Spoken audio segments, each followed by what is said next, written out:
Olá, meu nome é Pedro e vou apresentar para você hoje um pouco sobre a teoria de metacomunidades. Metacomunidades trata dessa ligação entre comunidades locais via dispersão de indivíduos de diferentes espécies. É um tema muito importante dentro da ecologia de comunidades porque trata desse entendimento de quais são os principais processos que geram os padrões de distribuição, de abundância, de riqueza, de composição no espaço e no tempo nas comunidades locais. A apresentação está estruturada em 3 partes: uma parte inicial contextual, introdutória, a segunda parte conceitual sobre a teoria, onde eu apresento os diferentes modelos de metacomunidade, paradigmas teóricos, e a parte final de algumas perspectivas atuais nos estudos de metacomunidades, onde eu vou apresentar alguns trabalhos recentes que tratam de diferentes abordagens para o melhor entendimento dos padrões de distribuição, levando em conta as perspectivas da teoria de metacomunidade. Recentemente, na ecologia, houve um reconhecimento muito grande dessas interdependências entre os sistemas ecológicos por meio de fluxos de organismos, energia ou matéria no espaço. Tanto que, recentemente, em 2019, estes autores deste paper cunharam um novo termo chamado metaecologia aplicada, ou seja, metaecologia no sentido dessa reunião de diferentes entidades metaecológicas para a solução de problemas reais, ou seja, da conservação de biodiversidade e do funcionamento dos ecossistemas. Essas entidades metaecológicas seriam, então, as metapopulações, as metacomunidades e os metaecossistemas. Uma metapopulação é o conjunto de populações locais de uma única espécie que estão interligadas pela dispersão dos indivíduos entre essas populações ou subpopulações locais. A metacomunidade é o conjunto de comunidades locais, ou seja, de diferentes espécies que estão ligadas pela dispersão dos indivíduos dessas espécies entre essas comunidades locais e que potencialmente interagem entre si. Por fim, os metaecossistemas são esse conjunto de ecossistemas locais, ou seja, dentro de uma grande região, que estão ligados pelo fluxo tanto de organismos como de energia e matéria entre eles.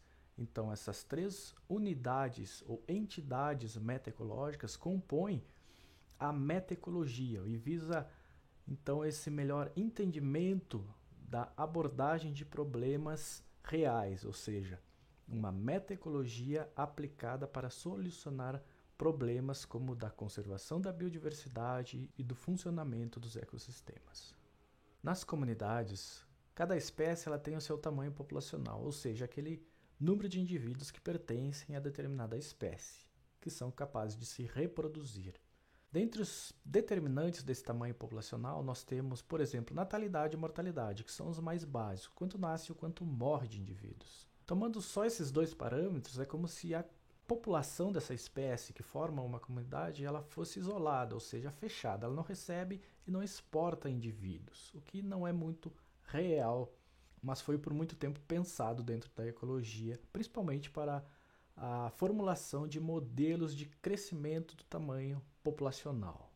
2 modelos básicos descrevem esse crescimento populacional: o crescimento exponencial, onde a taxa de crescimento per capita não muda com o tempo, ou seja, a população só aumenta indefinidamente, ou o crescimento logístico, onde agora a taxa de crescimento per capita ela diminui à medida que a população se aproxima do seu tamanho máximo.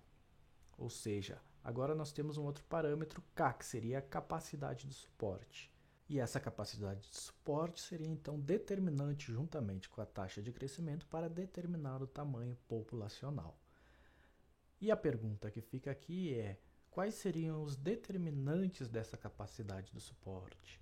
Seriam as condições do ambiente, seriam os recursos, seria a competição intraespecífica ou outras interações?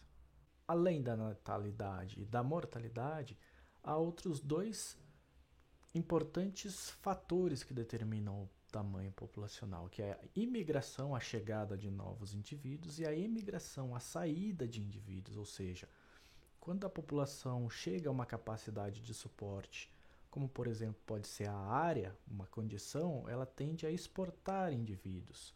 Se não for a área, poderia ser uma limitação de recursos, não há mais recurso para todos os indivíduos, e esses indivíduos devem sair da população e procurar recursos em outros locais. Então, natalidade e imigração adicionam novos indivíduos às populações, enquanto a mortalidade e a imigração retiram indivíduos dessa população. Esse reconhecimento dessa dinâmica espacial populacional levou Lewis ao desenvolvimento de um novo modelo de dinâmica populacional, em que agora nós temos manchas que podem estar ocupadas ou não ocupadas, além da taxa de colonização relacionada à natalidade e a taxa de extinção dessas manchas, desses hábitats, que seria relacionada à taxa de mortalidade.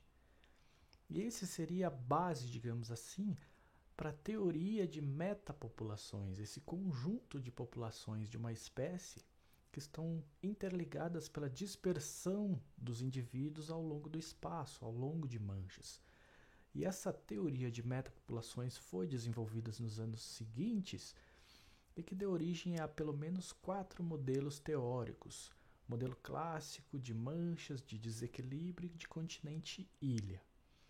Aqui na apresentação nós não vamos tratar desses 4 modelos de metapopulações.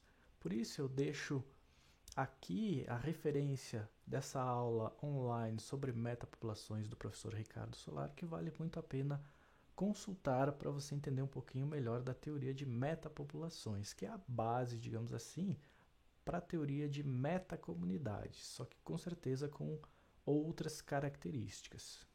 Então, qual é o processo determinante para as metapopulações, que vai ser também determinante para as metacomunidades? Creio que você já deve ter percebido que realmente é a dispersão, a movimentação dos organismos, dos indivíduos ao longo do espaço que conectam diferentes populações, diferentes comunidades. Diferentemente das populações, quando nós vamos para as comunidades, ou seja, nós subimos uma escala de análise, nós temos então que para uma espécie esses 4 fatores determinantes para o tamanho populacional: a natalidade, a imigração e a mortalidade. A questão é que agora nós temos N outras espécies com esses mesmos fatores interferindo umas nas outras, que seria via interações interespecíficas, que é uma propriedade emergente das comunidades. Agora as espécies interagem entre si, então nós temos um novo fator, por exemplo, a competição, que pode determinar o tamanho populacional, além dos fatores intrínsecos da espécie. Na síntese mais atual da ecologia de comunidades proposta por Wieland, além da especiação, deriva e seleção, a dispersão aparece como um dos processos fundamentais para a organização e estruturação das comunidades locais, ao ligar então esse pool global de espécies para as escalas menores, passando da regional para a comunidade local. Dentro das comunidades locais, processos como competição e outros tipos de interações são então fundamentais para determinar quais serão as espécies que vão fazer parte da comunidade local. Qual é o efeito então da dispersão nas comunidades? Ela pode aumentar a diversidade, permitir a persistência de espécies onde elas não deveriam estar, reforçar ou contrapor filtros locais e permitir a coexistência de diferentes espécies. Nós vamos falar sobre cada um desses. A dispersão, então, pode aumentar a diversidade via chegada de espécies novas ou diferentes àquela comunidade. Por exemplo, na teoria de biogeografia de ilhas, tanto a imigração como a extinção são determinantes para a riqueza local de espécies, onde há diferença se as ilhas são mais próximas ou distantes de uma fonte de espécies, como, por exemplo, o continente, no caso de ilhas oceânicas, ou se elas são também pequenas ou grandes. E esses fatores, então, determinam a composição local de espécies. A dispersão permite também a persistência de uma determinada espécie em locais desfavoráveis ou sumidouro. Como é o exemplo aqui, que determinada espécie ela pode se dar muito bem em uma condição de floresta tropical, em um hábitat de floresta tropical, tão bem que alguns indivíduos acabam tendo que sair dessa comunidade, desse hábitat, à procura de recursos em um hábitat não tão bom, porque na floresta a população é tão grande que não há recurso ou área suficiente para todos esses indivíduos. Logo, eles são enviados para fora da comunidade, para fora desse hábitat local. Isso faz com que nós encontremos as espécies, talvez com uma baixa abundância, em locais onde elas não deveriam ocorrer. E isso, sem dúvida, faz com que a diversidade local de uma plantação de monocultura seja determinada também exatamente pela dispersão desses indivíduos de uma área-fonte. A dispersão pode também reforçar ou contrapor filtros locais. Por exemplo, em dois hábitats, se não há dispersão, as espécies não coocorrem, mas havendo dispersão, elas têm potencial para coocorrer. Só que isso vai depender das dinâmicas internas dessas comunidades. A questão principal é que as espécies elas podem diferir na habilidade de colonização e de competição. No exemplo superior aqui, nós temos em que a espécie azul é uma melhor colonizadora, logo ela ocorre também nesse segundo hábitat, enquanto que a espécie laranja é uma pior colonizadora, logo ela não conseguiu chegar ainda nesse hábitat da esquerda. Porém, mesmo que a espécie azul ela seja uma melhor colonizadora, a espécie laranja, mesmo que demore para chegar nesse hábitat aqui, quando ela chega, ela pode também se dar bem, porque ela é uma melhor competidora. Logo, esse trade-off colonização-competição, ele deve ser levado em consideração quando nós avaliamos os padrões de diversidade local das comunidades.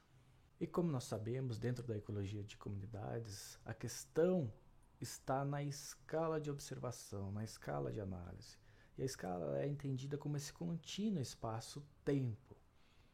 Por exemplo, qual seria a escala espacial ou temporal mais apropriada para avaliar a dispersão de diferentes organismos que têm requerimentos, que têm tamanho corporal, habilidade de dispersão muito diferentes. Então essa é uma questão central dentro da teoria de metacomunidades, que é a questão da escala de observação.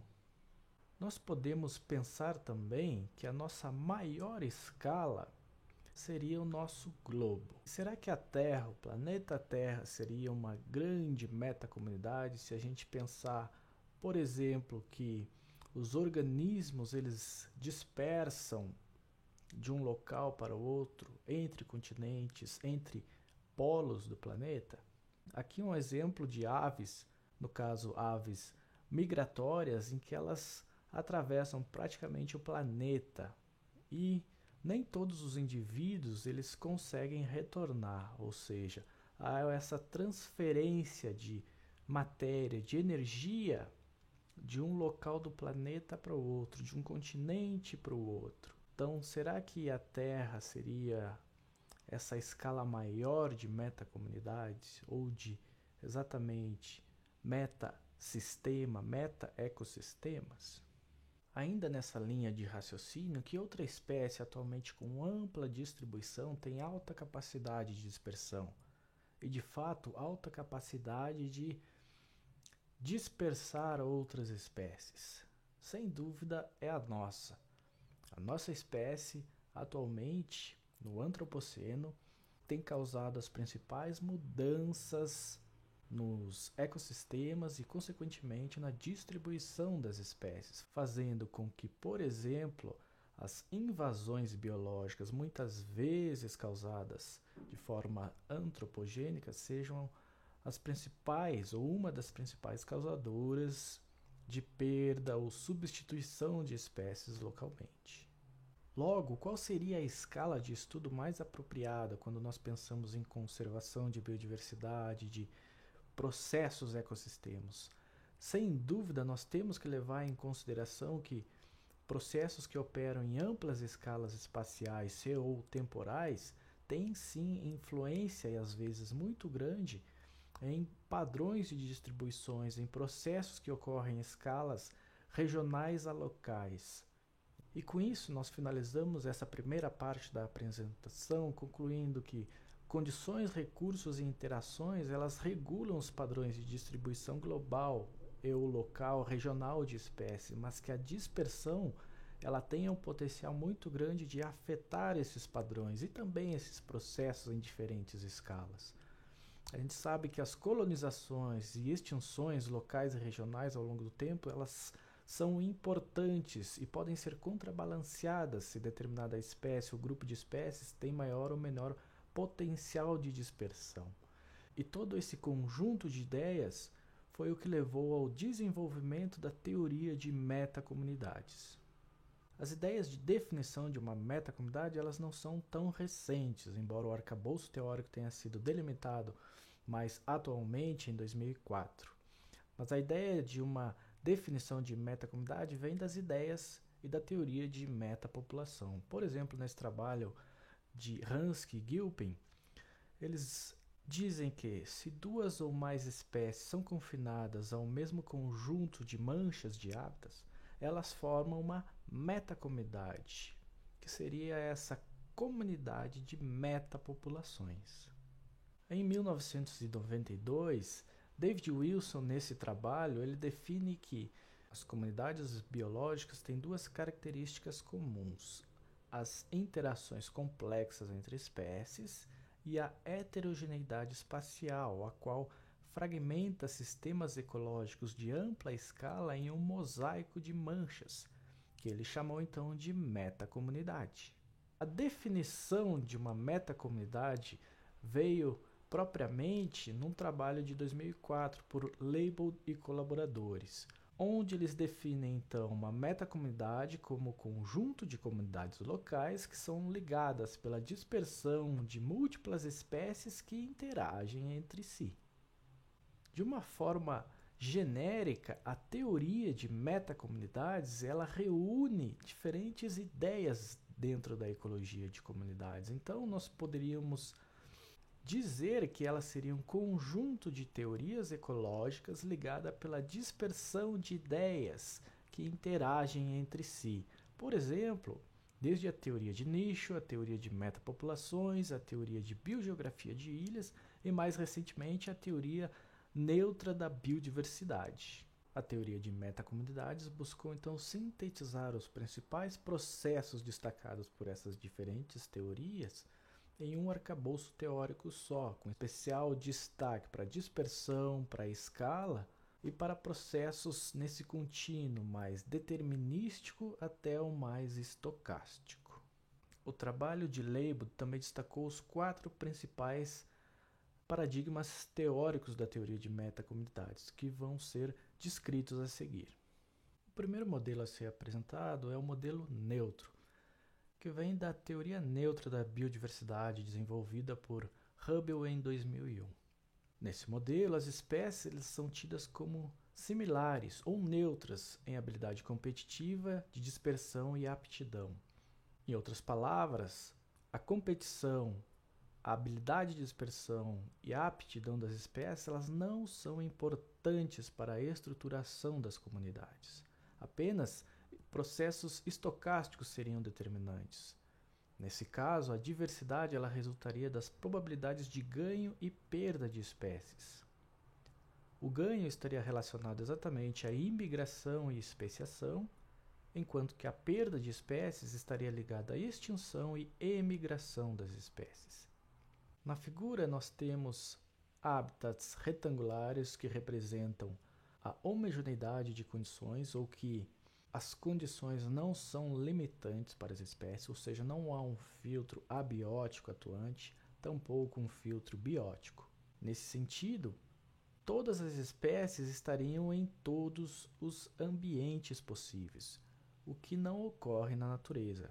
De fato, a teoria neutra ela é um modelo com premissas mais básicas, mais simples, para tentar explicar a distribuição das espécies no espaço. A dispersão é tida como limitante porque as espécies elas realizam rotas aleatórias da movimentação no espaço. Por isso, elas acabam não ocorrendo em todos os sítios disponíveis. Quando da sua publicação, a teoria neutra ela foi duramente criticada, exatamente por desafiar um dos pilares principais da ecologia de comunidades, que é a teoria de nicho, baseada nos filtros bióticos e abióticos. O segundo modelo chama-se dinâmica de mancha. Neste modelo, as manchas ainda são homogêneas, ou seja, não representam um filtro abiótico para as espécies. Neste modelo, as espécies ocupam então manchas similares em condições e que podem conter ou não as espécies. A diversidade é basicamente limitada pela dispersão. Uma espécie pode ser uma melhor colonizadora e outra pode ser uma melhor competidora. Então, a ênfase desse modelo de dinâmica de mancha está no trade-off competição-colonização. Explicando a figura, então nós temos uma espécie B que é diferente de A porque é uma melhor colonizadora, enquanto que A é uma pior colonizadora. Ambas as espécies elas podem chegar a esta mancha desocupada. Possivelmente B vai chegar primeiro, mas se A chegar aqui e B estiver, ela acaba excluindo a espécie B, porque ela é uma melhor competidora. Por isso que B não está aqui. A não está aqui porque ainda não conseguiu chegar, por ser uma pior colonizadora. Logo, as extinções elas são contra-atacadas pela dispersão. Esse modelo de dinâmica de mancha tem como ideias principais aquelas desenvolvidas na teoria de metapopulações. O terceiro modelo é triagem de espécies, que tem a sua base na teoria de nicho. Aqui nós temos gradientes de recursos e de condições que causam diferenças na demografia local e nas interações interespecíficas. Ou seja, a qualidade de hábitat afeta mais a composição local do que a dispersão. E por que isso ocorre? Porque a dispersão ela é suficiente e permite às espécies rastrear essas diferenças, essas mudanças nas manchas, tanto bióticas quanto abióticas. Por exemplo, nós temos agora hábitats retangulares e circulares que representam diferenças em condições ou recursos, ou mesmo de competição entre as espécies. Logo, A ocorre apenas nos retângulos e B apenas nos círculos. Aqui a dispersão ela é suficiente para permitir que B rastreie essa mudança nas manchas, mas que não permaneça em manchas em que não há recursos ou condições bióticas ou abióticas que permitam. O quarto modelo é chamado efeitos de massa. Ele é basicamente uma extensão da triagem de espécies onde há uma alta dispersão. Exatamente, esse modelo enfatiza o elevado efeito da dispersão na dinâmica local. Aqui nós ainda temos filtros bióticos e abióticos que podem estar atuando, mas que há uma concorrência de espécies exatamente porque há um modelo fonte-sumidouro. Há áreas fonte para determinada espécie que faz com que alguns indivíduos dela ocorram em hábitats não tão adequados. E o mesmo para outras espécies. As interações elas são menos importantes para a coexistência, porque mesmo que uma espécie seja melhor competidora, a pior competidora ela pode estar ocorrendo na mancha exatamente pela imigração de indivíduos de área-fonte. Explicando a figura, então, nós temos as duas espécies ocorrendo em todas as manchas, só com diferentes tamanhos populacionais. As setas largas indicam essa alta dispersão, que pode ser para as duas espécies. Áreas retangulares são fonte para a espécie A e áreas circulares são fonte para a espécie B.